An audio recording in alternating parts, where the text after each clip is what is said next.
Welcome to our channel. నమస్తే అండి.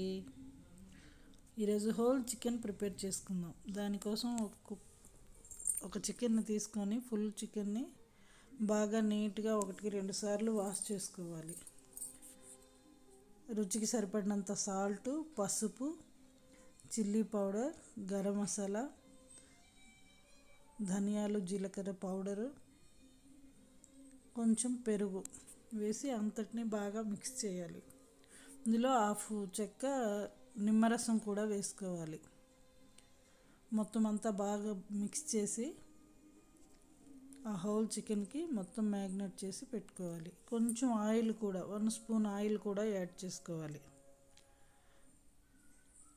ఈ చికెన్ని ఇలా కొంచెం ఘాట్లు పెట్టుకుంటే మనకి ఉప్పు, కారం, మసాలా అన్నది బాగా అబ్జర్వ్ అవుతుంది.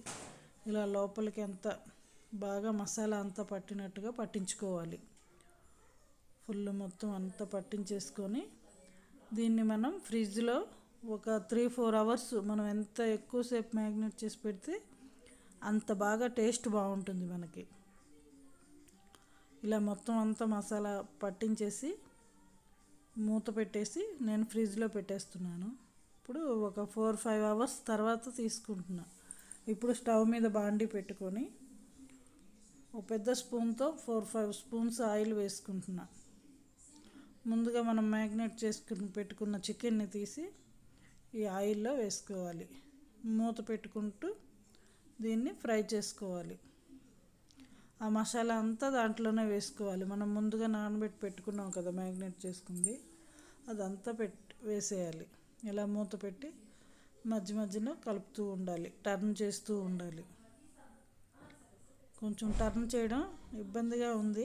కొంచెం 2 గరిటెలు పట్టుకొని టర్న్ చేసుకోవాలి. ఈ విధంగా మొత్తం బాగా కుక్ అయిన తర్వాత ఇప్పుడు మసాలా ప్రిపేర్ చేసుకుందాం. వేరే బాండీని స్టవ్ మీద పెట్టుకొని 1 స్పూన్ ఆయిల్, ధనియాలు, జీలకర్ర, కొంచెం బాదం పప్పులు ఒక 10-15, హోల్ గరం మసాలా అంతా, దాల్చిన చెక్క, పలావ్ పువ్వు, ఇలాచి, లవంగాలు అంత మన స్పైసీని చూసుకొని మనం ఎంత తినగలుగుతామో చిన్న జాజికాయ ముక్క, జాజికాయ ఫ్లేవర్ బాగుంటుంది, జాపత్రి, జాజికాయ, కొంచెం ఆనియన్స్, ఫ్రై చికెన్ అనుకున్నాం కదా కొంచెం సరిపోతుంది, చిన్న కొబ్బరి ముక్క, ఒక టమాటా, కొంచెం గ్రేవీ దగ్గరగా రావడానికి. ఇవంతా మిక్సీ జార్లో వేసుకొని బాగా ఫైన్గా పేస్ట్ చేసుకోవాలి. చూడండి మన చికెన్ బాగా ఉడికిపోయింది, హోల్ చికెన్. అయితే కొంచెం టర్న్ చేయడమే ఇబ్బంది అవుతుంది. దీన్ని సైడ్కి తీసుకొని అదే ఆయిల్లో పుదీనా, కొత్తిమీర, కొంచెం జింజర్ గార్లిక్ పేస్టు, మనం మిక్సీ చేసుకున్న పేస్ట్ అంతా వేసి కొంచెం ఆయిల్ వచ్చినట్టుగా వేయించుకోవాలి. ఈ మసాలాకి సరిపడినంత కొంచెం సాల్ట్ వేసుకొని మనం ముందుగా ఫ్రై చేసి పెట్టుకున్న చికెన్ని వేసి బాగా ఫ్రై చేసుకోవాలి. ఆ మసాలా అంతా బాగా అబ్జర్వ్ అయినట్టుగా పట్టుకోవాలి.